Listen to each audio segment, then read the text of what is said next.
Hi, this is Bill Kenny, and welcome to the webinar Networking for Success at the Connecticut Innovation Summit. How to make friends and valuable connections, kind of stealing a little bit from the famous Dale Carnegie title. So a little bit about myself before we get started. I'm the CEO of Test My Pitch. I've been to over 100 plus pitch events in the last year, which of course means that I've eaten a whole lot of pizza. And I've also started over 12 networking organizations, all focused on professional networking. So a little bit of experience in this space. So a little bit of a disclaimer to get us started. The content of this nature is very contextual, and so each of us is going to sort of apply our own frame of reference to this information.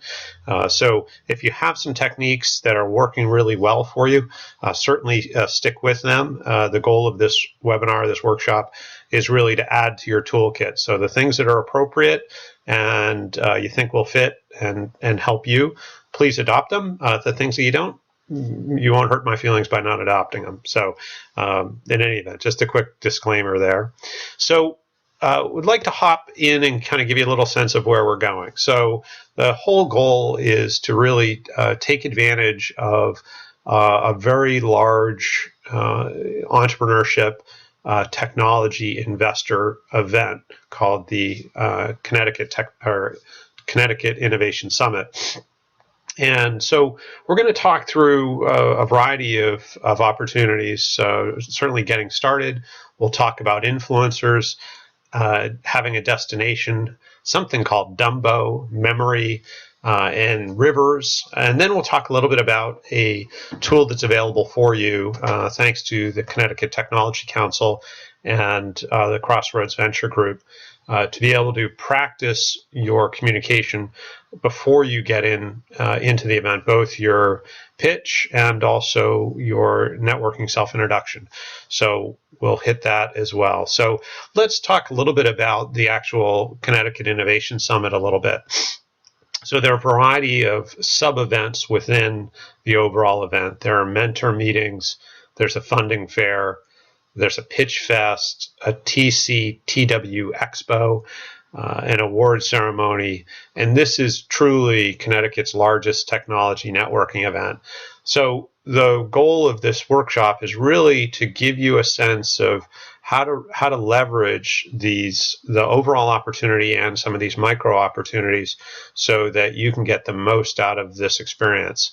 And these ideas apply whether you're one of the ventures that will be pitching and exhibiting, whether you're a sponsor, whether you're an investor, or anyone else within the ecosystem that will be at this event. The one thing to remember about an event like this is that this room full of people will never assemble again.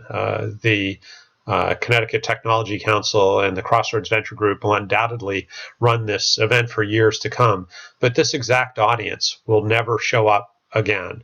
Next year, there will be new people. There'll be a few people that have moved out of state or are available on that particular day. And so the opportunity in front of all of us on that day is quite perishable. And so our ability to come in determined with a plan and to be able to execute it is paramount to what we can get out of this day. So, the real skill is not necessarily to network more, but it's to network better. So let's hop in. So the whole idea of getting started is really around, we're going to get to the front door and there's going to be some folks checking us in, and there's, name tags and all sorts of interesting things there. So the most practiced networkers are going to be people who know exactly who they want to meet and have a plan before they get to this point. So there are a variety of strategies that you can embrace to help you prepare for this moment. So some things would include sort of looking at if, let's say, for example, you're one of the ventures that's going to be exhibiting and pitching, looking at who the sponsors are, looking at what investment organizations are involved, and looking at what members they have, and looking at what other business leaders are going to be there from a mentorship standpoint, but beginning to assemble sort of a possibilities list of who you want to meet. Obviously, overlaying that with what your goals are is really important, but this work should be done before you get to the door. The problem is waiting until you get to the door and inside the room, there are going to be 500, 600, 700 people, however many there are, but it's at that point, somewhat like finding a needle in a haystack. And I'm guessing that most of us, if not all of us watching this webinar, have not won the lottery before. Not having a plan before you get to the room is somewhat like having an expectation that you're going to win the lottery. It may happen, but the probability is low. And so we want to make sure that our success is not dependent on chance, that it's dependent on what we do. So the whole goal of getting started is really to begin the process of planning and looking at what's possible, and then sort of working through who you want to meet, but doing this work before you get there. So the idea of influencers is really about leverage, and knowing the right people often it trumps knowing a lot of people. And so again, thinking strategically about where your business is and who is going to be most meaningful at this point for you to meet, whether it's people with links to new markets, whether it's people with links to investment, people with links to some strategic relationships, whatever the case may be. Finding the leverage is really what networking is about. I think a lot of people get confused and think that networking is analogous to selling, and actually they're in quite different places in the dictionary, and they mean quite different things. So selling is generally a one-to-one relationship. In other words, we sell and communicate directly with the buyer. Networking, much like the way a phone call works, is we go through nodes, we go through centers of influence to reach people who are, or markets that we couldn't reach without those leverage points. So thinking about who in the room might be good connectors for you is very much a key part of this. Oh, I jumped ahead one too quick. So this goes along with the idea of having a destination. So when you're looking at a destination, it's funny, you think about, how often you get in your car and not know where you're going to get out. So in other words, can you imagine getting in your car and not really having a sense of when you're going to stop the car and get out? It doesn't happen very often. If you're a motorcycle rider, you might do it on Sundays, or a Sunday driver might do it just to sort of get out of the house and enjoy a nice ride. But for the most part, every time you get in your car, you know exactly where you're going to get out. And the whole idea of this is not only do you know where you're going to get out, but you know step-by-step directions. Now most of us have GPS, not just in our car, but in our phone, and the ability to navigate to specific places is really unprecedented. So imagine coming into a room full of people and having that same sense, not only of destination, and what I mean by destination is knowing who you plan to meet, either by name or by discipline. So you know that you want to meet Paige Rassett. Then your networking will be to find people who know Paige, who could introduce you. And imagine maybe you don't know who it is by name, you at least know who it is by role or discipline or industry and role or whatnot. And to be able to find people who likely know people that have that background, then it becomes much easier. And again, your leverage increases. So going to an event like this, it sometimes helps to think about, who are the people at the event that likely know everyone at the event, or know know most of the people there.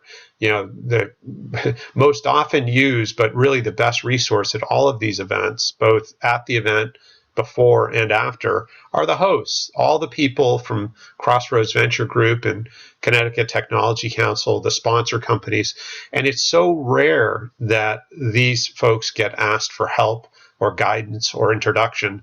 I know this because I've run a lot of these types of events, and it really is remarkable how few people actually ask for your help in terms of meeting somebody critical for them. And it actually is quite a compliment when somebody comes up and says, gosh, I'm looking to meet XY person or this type of person. Is there anyone here that fits that description, or could you introduce me to them? And it really makes you feel good when you can help somebody in that way. So use the resources, use the assets that are there. Look for senior members, senior participants, people that have participated for many years, whatever the case might be. But the leverage really comes from not only knowing what your destination is, who you want to meet, but using the resources in the room and before the event to make those appropriate connections. So people get confused quite often around what networking is exactly, but I'll tell you, there's no better description than thinking about Dumbo. So Dumbo has a pretty unique attribute, and it's pretty apparent by the slide that's on the screen. He's got big ears, and big ears are really good for hearing. The tragedy of most networking interactions is people are fighting for the chance to talk about themselves, when the real leverage in networking is what you know, not what you say. And so the more you listen, the more you ask good questions, the more that you're curious and inquisitive, not to be curious and inquisitive, but to build connection, to build knowledge, to build empathy for where people are, what they do, what they're really good at, what their passions are, how they find joy, all sorts of things that give you a sense of the people and resources in your network. The more that you can assemble that, the more not only will you create good connections, in other words, people that care about you, but you'll also create quite a wealth of data and information that will help inform you in terms of what connections you can make and how you can best help your community. So when you get into interactions, the more you can learn about the people you're with, that's really the key, because the whole goal of these events isn't what you can transact at the event, because it would be very rare to have a transaction at the event, and quite often it would be very off-putting for the people you're working with to have that kind of a conversation. What you're really trying to find out is who's valuable or important for you to get together with one-on-one after this event. And so the conversation should be light, easy, and certainly with you at least asking questions for a minimum of half the time. If you're speaking for more than half the time, you're doing it wrong. And ideally, it's not a problem to listen much more than you talk. And in fact, if you do nothing but listen, that's great, because again, you're just assembling and acquiring information and knowledge, and that's really the key. The only thing that gets exchanged in networking, and it's funny, many don't understand this, but there are only two things that get exchanged. One is knowledge, and the other is relationships. So it's either we're sharing what we know with someone, and that certainly has value, or we're helping somebody make a connection. In other words, we're sharing with them a relationship that we have, and in fact, giving them an advocated introduction, which starts their relationship much further ahead than it would have if they had just met that person sort of blindly. So with Dumbo, again, the key is listen, and that makes the onus on you is to really be passionately interested in other people and be inquisitive and curious about who they are and what they do. So let's talk about memory. So that's a game, a kid's game, and it comes in a few different forms. But really, at its core, what it is a game that tests your memory. So the game I learned when I was a kid was 52 playing cards face down on a table, all randomly placed. So you think about that game at the beginning and your knowledge is zero. You know absolutely, you have no knowledge about where any of the cards are. You know they're all there, you just don't know where they are, where each card is on the table in terms of the value of each card.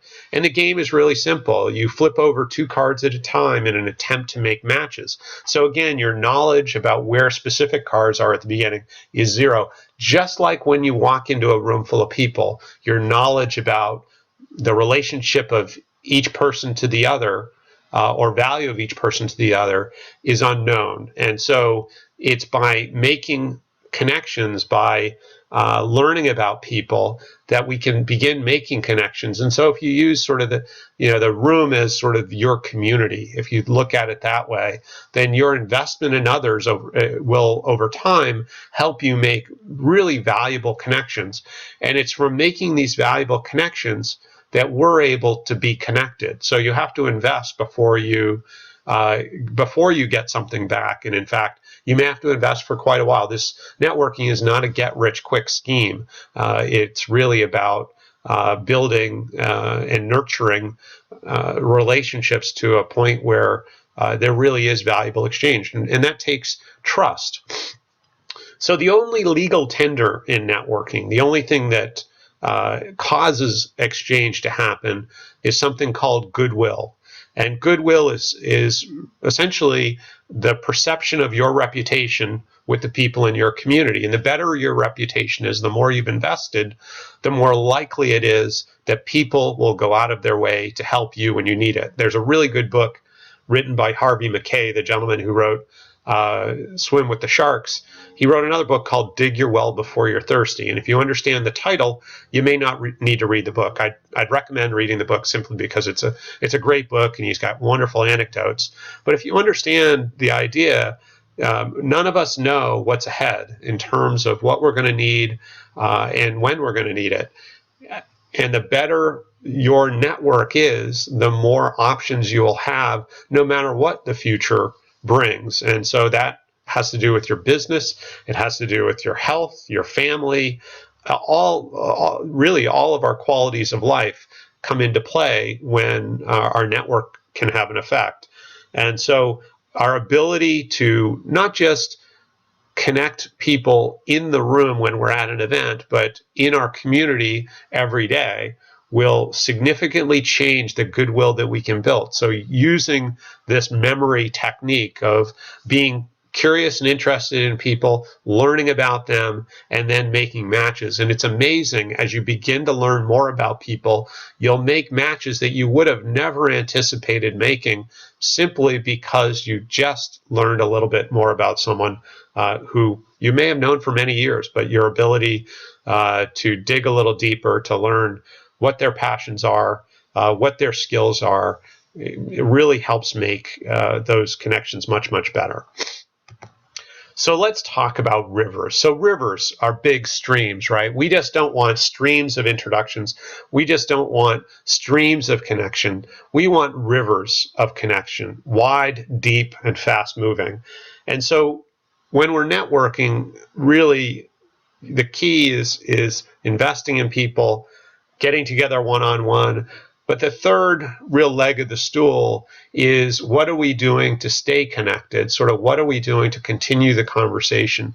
And having a methodology that will help you sustain relationships over the long term will really make your network much stronger. So when we go to the Connecticut Innovation Summit, this isn't sort of again, not get rich quick. This is not something that is sort of, just superficial in nature.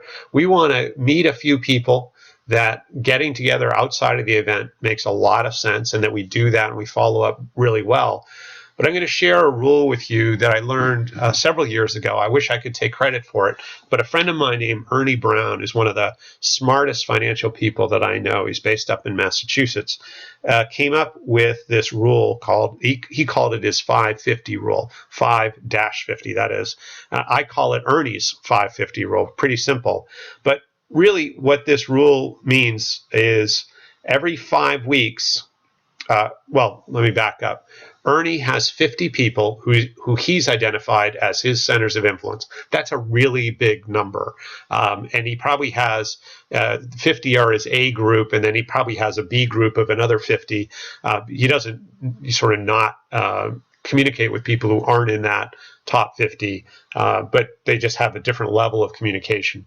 So with these 50, I mean, these are all people who are meaningful to Ernie and his clients. They're people who provide excellent service that complements what he does and offers his clients really a much fuller package. And they're also people that know individuals that are meaningful for him to get to know. And so what Ernie does, and this is really the elegance of this whole thing, is every 5 weeks, he talks to all 50 of those centers of influence. So and he may not talk to them directly. He may get voicemail or whatnot. But the idea is that, I mean, you think about the math. So that's 10 people a week. That's 2 people a day. And these contacts just come up in his calendar. And, it's basically, you call Joe and Susan today. Boom. And so you think about, why would Ernie call? Sort of what's his sort of unique purpose or valid business reason for any of these calls.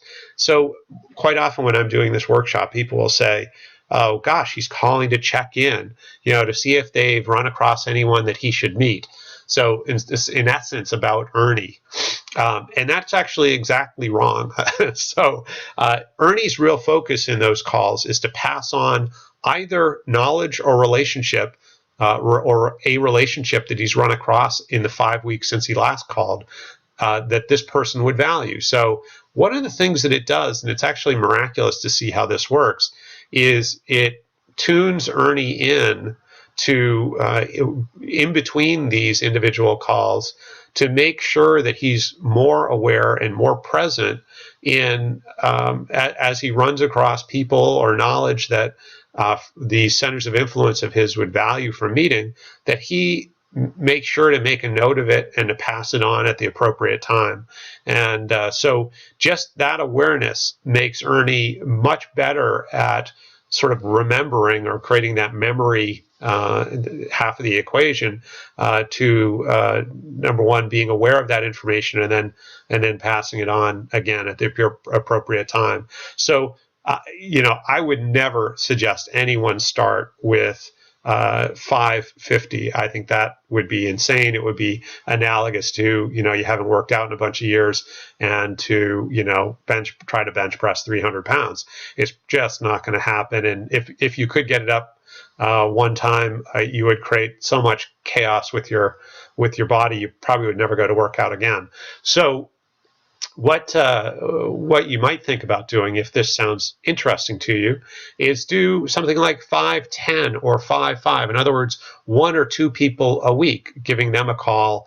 Again, first identifying who your sort of top 5, top 10, top 15 centers of influence are, and then getting them into a regular call situation where, again, you're calling to give them something, not expecting anything in return. This is not a quid pro quo exercise. There's no such thing as reciprocity in networking. Most often your help and assistance comes from a totally different place than you gave it. And again, that's the idea of a network. It's really that it's this interdependency, not a dependency. And so you really want to create that type of a situation. So if you want to create a river of opportunity, if you want to create a continual flow, then adopting some form of Ernie's 550 rule will absolutely help.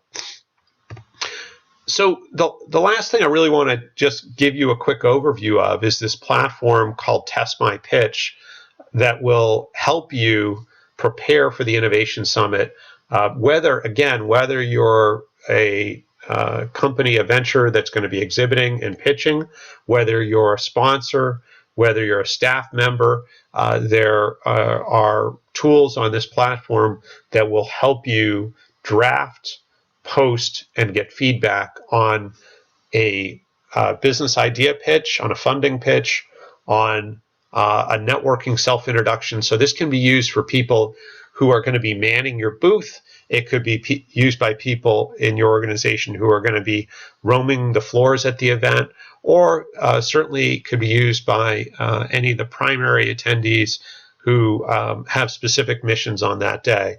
And there are the Connecticut Tech Council and Crossroads Venture Group has mentors on the platform to help give feedback. So I'm going to hop out of the slideshow just real briefly for a moment and go over to this site. So we're now at iSummit, the letter I, summit.testmypitch.com.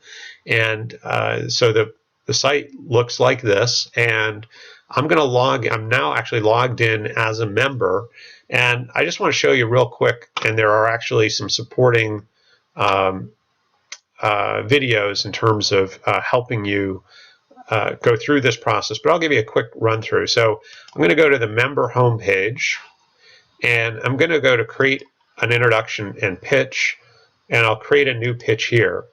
So you'll see now I'm on a page that says create a pitch, step 1. I can select between a business idea pitch or a networking introduction. So I'm going to select business idea, and you'll see we have one template. Of course, we could have many templates in here, but we have one, and this is specific to the Innovation Summit.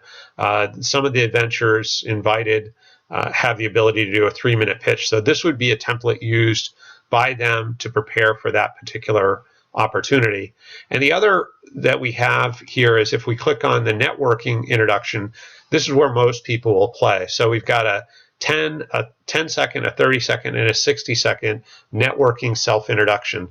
And using this tool, you'll be able to go through, use our templates to help you draft, post, and get feedback. And you'll be able to post text to get feedback on that, and you'll be able to post a video, or you'll be able to post multiple times, but you'll be able to get feedback both on the text itself and on your delivery. So, excuse me, so there'll be a variety of ways that you'll be able to use this and get feedback, and certainly we'd love your feedback as well.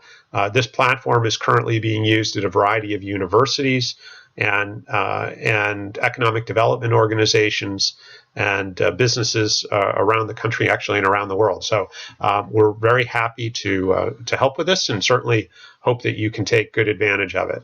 And again, watch the specific videos to show you how to find your feedback, all those types of things, how to create an account, and so on. And those have all been sent out by the Tech Council. So going back to the slideshow just quickly. So the last slide, very simply, if there's anything that I can do to help, you have my email address and phone number. Certainly any questions that you have, we certainly would love to be able to help. So can't wait to see you all at the Innovation Summit, and hope you're having a super day today. Thanks so much, and again, let us know where we can help. Bye now.